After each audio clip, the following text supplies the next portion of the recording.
Okay students, let's start today's lecture.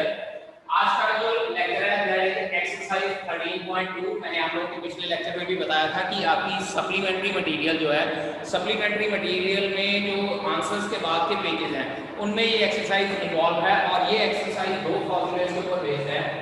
First one is limit x approaches 0 log of 1 plus x over x which is equals to 1, and second formula is limit x approaches 0 e raised to x minus 1 over x and that again is equals to 1। तो ये दो formulas के ऊपर based जो है ये हमारे पास exercise है। और एक बार आप लोगों को ये बता दूं कि फर्स्ट फॉर्मूले में जो x यहाँ पे है वही x नीचे होना चाहिए और वही x यहाँ पे होना चाहिए।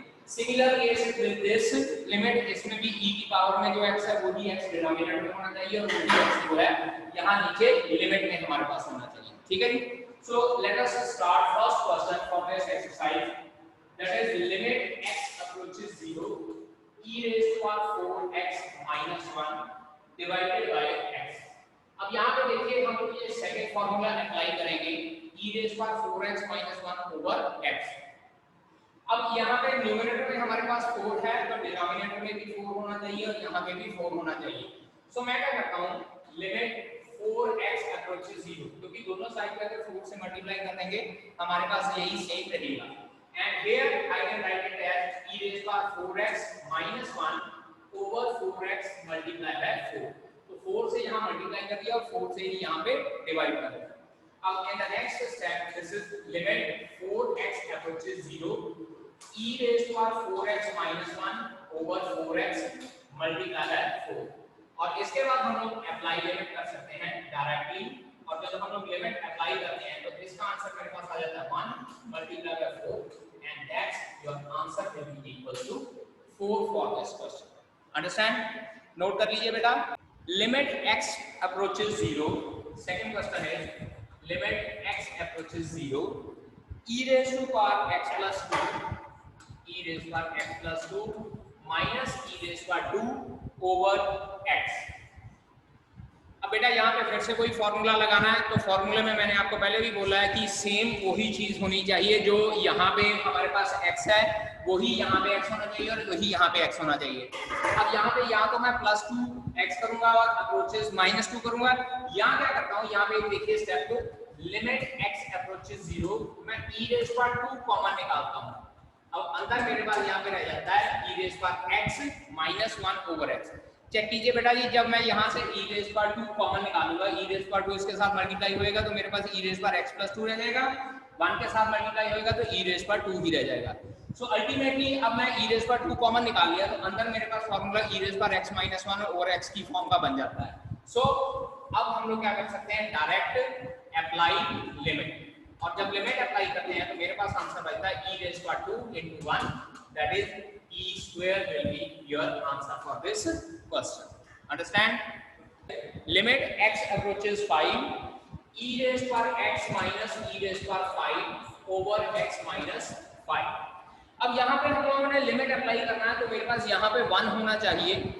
तो 1 करने के लिए मैं क्या करता हूँ, यहाँ पे देखिएगा limit x approaches 5 e raised to 5 common निकालते हैं, यहाँ पे आ जाता है e raised to x minus 5 minus 1 divided by x minus 5। और मैंने आप लोगों को बोला था लिमिट अप्लाई करने के वक्त जो x यहाँ पे है वही x नीचे होना चाहिए और वही x यहाँ लिमिट की फॉर्म में होना चाहिए।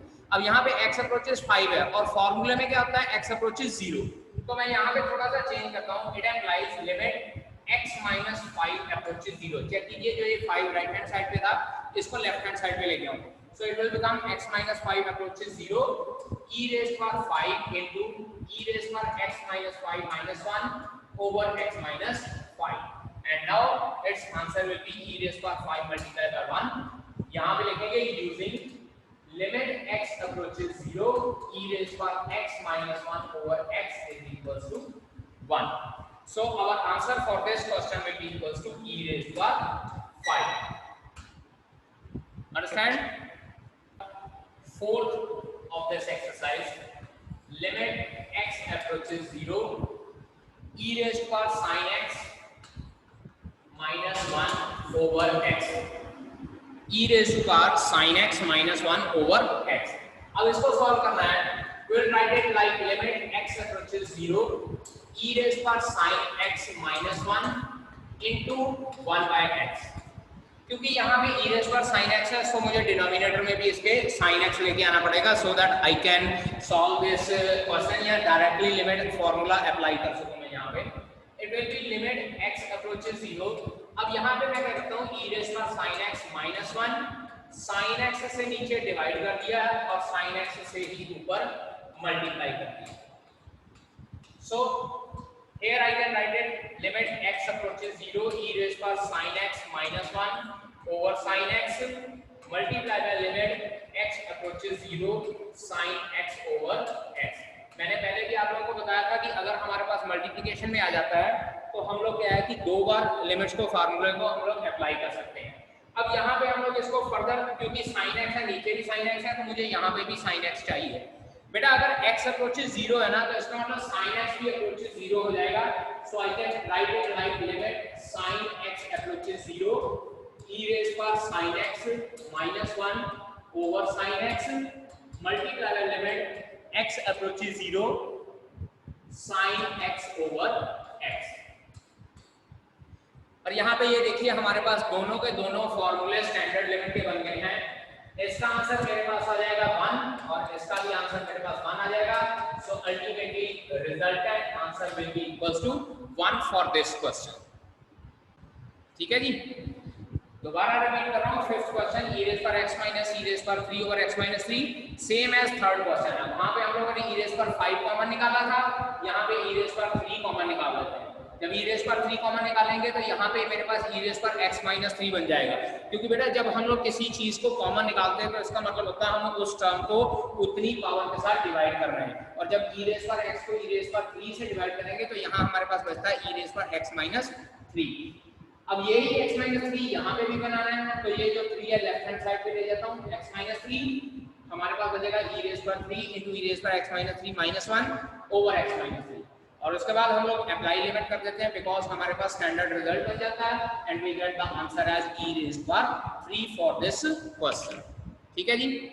Now sixth question is limit x approaches 0 x into e raised पर x minus 1 over 1 minus cos x। e raised पर x minus 1 over 1 minus cos x into x। अब फॉर्मूला बनाने के लिए मुझे e raised पर x minus 1 over x चाहिए, तो मैं देखिए यहाँ पे कुछ सेपरेट करने जा रहा हूँ चीजों को।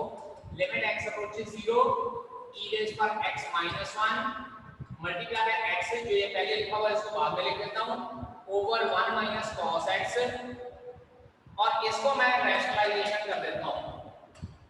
1 minus cos x को रैशनलाइजेशन कर देते हैं यहाँ पे, तो हमारे पास टर्म बचती है limit x approaches 0 e raised पर x minus 1 multiply by x over 1 minus cos square x, और ऊपर हमारे पास यहाँ पे 1 plus cos x as it is बच जाएगा। दोबारा बता रहा हूँ, यहाँ पे रैशनलाइजेशन किया है, डिनोमिनेटर में a minus b to a plus b क्या हो जाता है a square minus b square, और जब a square minus b square लगाते हैं ये मेरे पास बन जाता है limit x approaches 0 e raised पर x minus 1 into x into 1 plus cos x divided by sin square x। अब ये सारी टर्म्स को मैं सेपरेट करने जा रहा हूँ। देखिए यहाँ पे किस तरह से लिखेंगे, limit x approaches 0 e raised पर x minus 1 over 1 multiply by x over sin x का होल स्क्वायर। बेटा जो ये sin स्क्वायर x है इसको sin x का होल स्क्वायर लिख सकते हैं, और न्यूमरेटर में मेरे पास 1 plus cos x as it is बच जाएगा।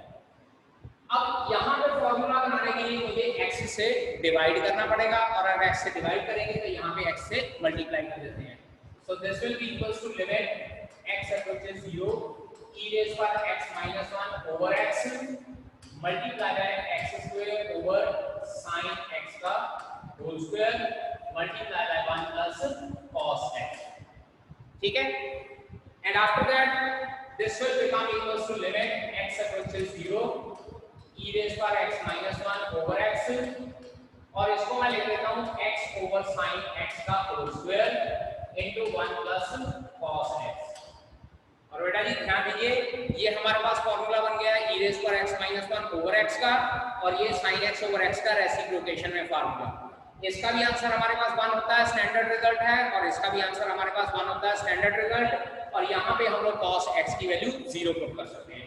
सो we can apply limit now, apply limit, so our answer will be equals to 1 multiply by 1 multiply by 1 plus cos 0, और cos 0 की वैल्यू होती है 1, so our answer will be equals to 1 plus 1, that is 2 is the answer of this question.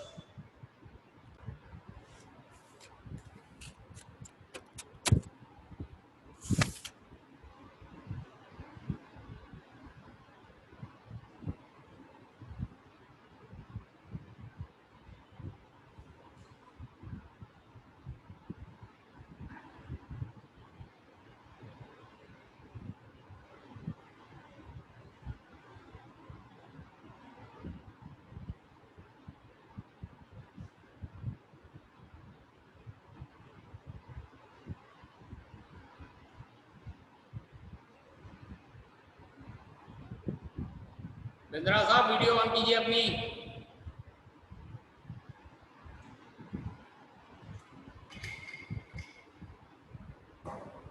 Bindra साहब कोई नाश्ता वगैरह का programme तो नहीं हो रहा, वीडियो बंद करके खाने पीने बैठ जाते होगे? No sir. चलिए ठीक है, ओके बेटा नेक्स्ट क्वेश्चन चलते हैं फिर।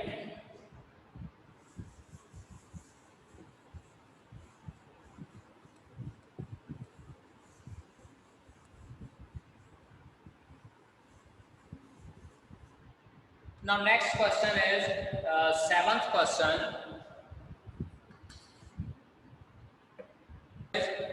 Limit x approaches 0, log to the base e 1 plus 2x over x. Log to the base e 1 plus 2x over x. अब बेटा जी यहाँ पे मैंने आपको बोला था जो x यहाँ पे होगा वही x यहाँ पे होगा और वही x यहाँ पे लिमिट में होगा। अब यहाँ पे वो पहला फार्मूला अप्लाई करेंगे जो अभी मैंने पहला फार्मूला कहा था।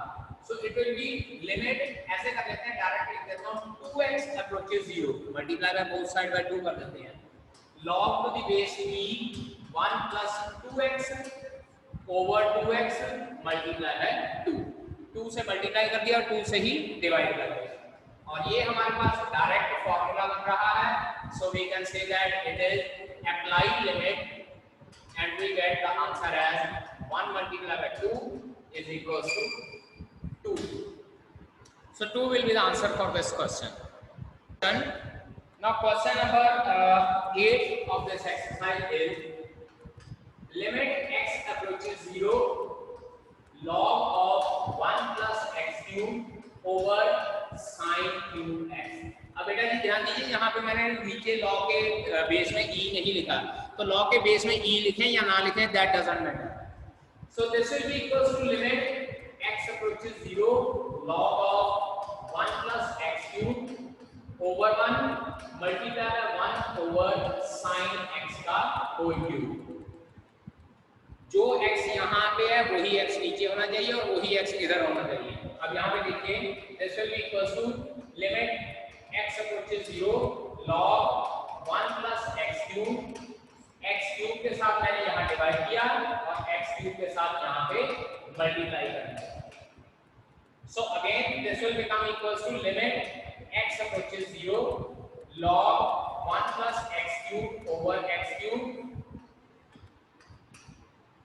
Multiply by x over sin x का होल क्यूब. बेटा जी ये चीज ध्यान में रखनी है, जो ये नीचे x क्यूब है ये सारी टर्म के नीचे है, log 1 plus x क्यूब के नीचे है, ये नहीं कंसीडर करना कि ये सिर्फ 1 plus x क्यूब के नीचे है. अंडरस्टैंड? अब इसके बाद मल्टीप्लिकेशन में लिमिट्स है तो दोनों की लिमिट्स अलग-अलग करके लिख सकता हूं. So I can write it like limit x cube approaches 0, log 1 plus x cube over x cube multiply by limit x approaches 0, x upon sin x का whole cube. अब यहाँ पे मेरे पास ये दोनों स्टैंडर्ड रिजल्ट बन गए हैं. So I can apply limit for the standard result. So this will be equals to, हम लोग सीधा लिख देते हैं यहाँ पे अप्लाई लिमिट, और जब लिमिट अप्लाई की हमारे पास आंसर बनता है 1 multiply by 1, that is 1 will be your solution for this question. Next topic for this chapter is derivatives, और इसको हम लोग शॉर्ट फॉर्मेट या रेगुलर फॉर्मेट डिफरेंशिएशन भी बोल देते हैं, डेरिवेटिव या डिफरेंशिएशन। अब डिफरेंशिएशन हमारे पास या डेरिवेटिव हमारे पास दो तरह से होता है। एक होता है based on first principle, based on first principle, या इसको हम लोग क्या देते हैं डेल्टा मेथड, ठीक है जी, या कई बुक्स में इसको बाय डेफिनेशन भी बोला जाता है, बाय डेफिनेशन, ठीक है। क्वेश्चन आ जाए solve that, find the derivative of the following function by first principle method, या find the derivative of the following function by delta method, या find the derivative of the following function by first principle method या definition method. तीनों का meaning same होता है। और उसके बाद एक होता है सेकंड मेथड होता है by applying direct formula, by applying direct formula. और एक बार याद रखिए कि जब हम लोग डिफरेंशिएशन या डेरिवेटिव करते हैं तो हम लोगों ने जो डेरिवेटिव डायरेक्ट फॉर्मूला अप्लाई करना होता है, वहां पे हम लोगों ने लिखना होता है कि विद रिस्पेक्ट टू किसके कर रहे हैं, और विद रिस्पेक्ट टू कोई ना कोई वेरिएबल होता है। जब हम लोग डायरेक्ट फॉर्मूला मैं आप लोगों को बताऊंगा तब आप लोगों को ये समझा दूंगा कि विद रिस्पेक्ट टू वेरिएबल किस तरह से करते हैं। दूसरी बात, एक चीज आप याद रखिएगा कि जो डेरिवेटिव होता है इसको हम लोग अगर फंक्शन fx की फॉर्म में गिवन है तो इसका डेरिवेटिव हम लोग f डैश x लिखते हैं, लेकिन अगर फंक्शन को हम लोग y is equal to something function in terms of x कर लेते हैं, suppose in terms of x करते हैं, तो इसका डेरिवेटिव होता है d by dx, d by dx of y, d by dx of y। अब d by dx of y का मतलब होता है derivative of y with respect to x। यहाँ पे y जो है जिस वेरिएबल की फॉर्म में गिवन होता है उसका डेरिवेटिव हम लोग उसी वेरिएबल के साथ फाइंड आउट करते हैं। ये d by dx डायरेक्ट फॉर्मूले के साथ भी कर सकते हैं या हम लोग फर्स्ट प्रिंसिपल मेथड के साथ भी कर सकते हैं। सो फर्स्टली नोट डाउन कर लीजिए कि फर्स्ट प्रिंसिपल मेथड होता क्या है। Now see here, let us consider, let fx be any function, let fx be any function of variable x, variable x या in the form of variable x। ये मैं आप लोगों को फर्स्ट प्रिंसिपल मेथड बताने जा रहा हूँ कि फर्स्ट प्रिंसिपल मेथड होता क्या है। let fx be any function of variable x, then derivative of fx will be given by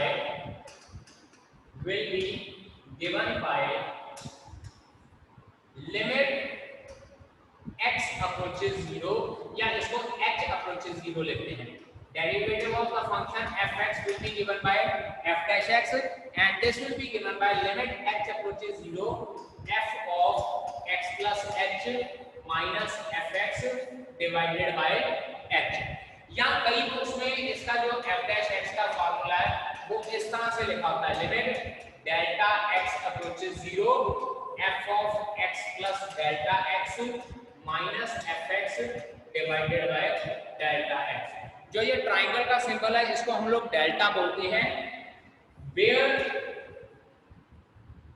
h is small change, small change, या यहां पे हम लोग लिख सकते हैं where delta x is small change. अब बात की जाए कि what is the meaning of this small change, ये स्मॉल चेंज का मीनिंग क्या है। अब मेरी एक बात ध्यान से सुनिए, लेट अस सपोज मेरे पास एक फंक्शन है fx x², ठीक है। मैं कहता हूं कि find out the value of f of 5, f of 5 की वैल्यू फाइंड आउट करते हैं तो मेरे पास आंसर आ जाएगा 5 का स्क्वायर 25। लेकिन अगर मैं यहाँ पे आप लोगों को कहूँ कि what will be the value of 5.1, F of 5 इसमें हम लोगों ने पुट कर लिया 5 का स्क्वायर, मेरे पास 25 आ गया। लेकिन अगर मैं कहता हूँ कि what will be the value of 5.1 अगर एफ एक्स मेरे पास एक्स स्क्वायर है, तो हमारी मतलब जस्ट इंडिकेशन आती है कि अगर एफ 525 है तो 5.1 5 से ज्यादा है, तो हमारा आंसर भी 25 से ज्यादा आएगा। तो ये जो f5 का आंसर 25 है, तो 5 की जगह 5.1 आ जाएगा।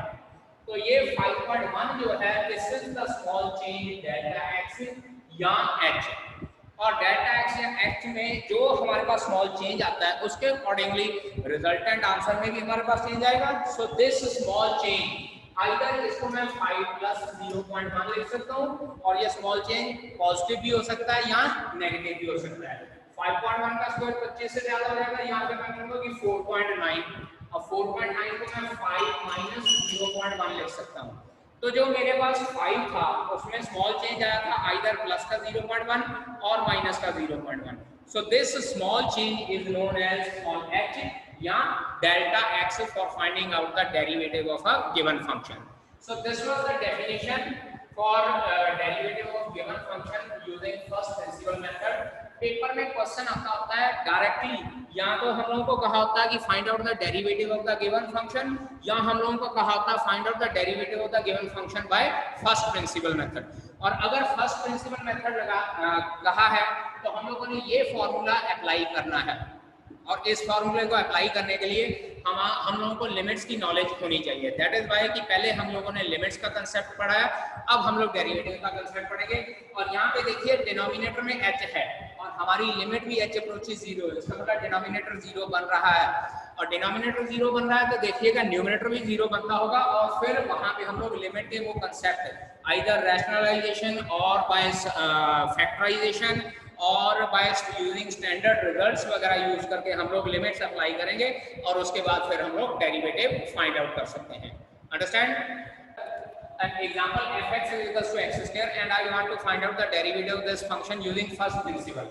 मैं क्या करूंगा, using first principle डायरेक्ट लिखेंगे यहाँ पे, ये देखिए using first principle f dash x is equals to limit h approaches 0 f of x plus h minus fx over h।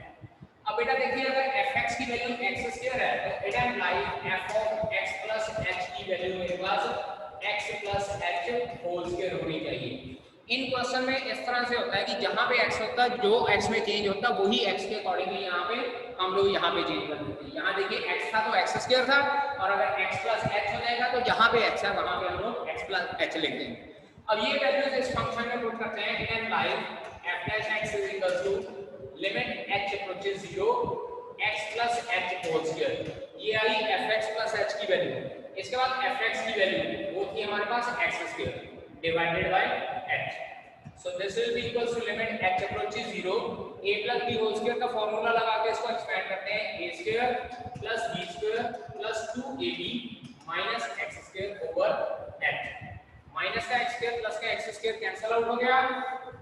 After this limit h approaches 0, जो बाकी दो टर्म्स बची हैं उसमें से h कॉमन निकाल लेते हैं, अंदर आ जाता है h plus 2x divided by h। इसके बाद ये h कैंसिल आउट।